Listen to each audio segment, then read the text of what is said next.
Ang planetang asul. Si Tala ay bata, mahilig siyang mangarap. Isang gabi, natulog si Tala. Pumikit siya ng mahigpit. Napanaginipan niya ang planetang asul. Ang planeta ay bilog at maliwanag. Sumakay siya sa isang munting rocket. Lumipad siya papalapit. Pagdating niya, nakita niya ang mga kakaibang bulaklak. Doon, may nakita siyang kaibigan. Isa siyang nilalang na asul. "Kumusta?" tanong ni Tala. "Ako si Tala."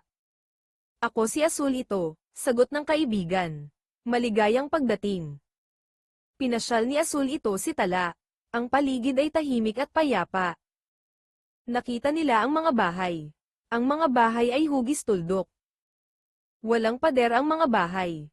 Hindi sila nagtatago ng sikreto. May isa pang alien. Siya si Dalisay, ang kapatid ni Asul ito. Nagbigay si Dalisay ng isang makintab na bato.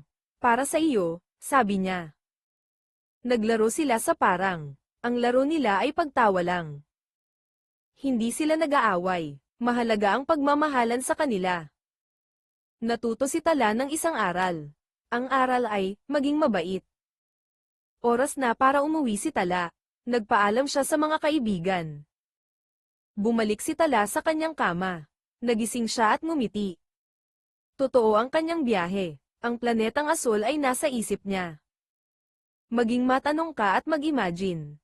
Ang iyong panaginip ay kayamanan.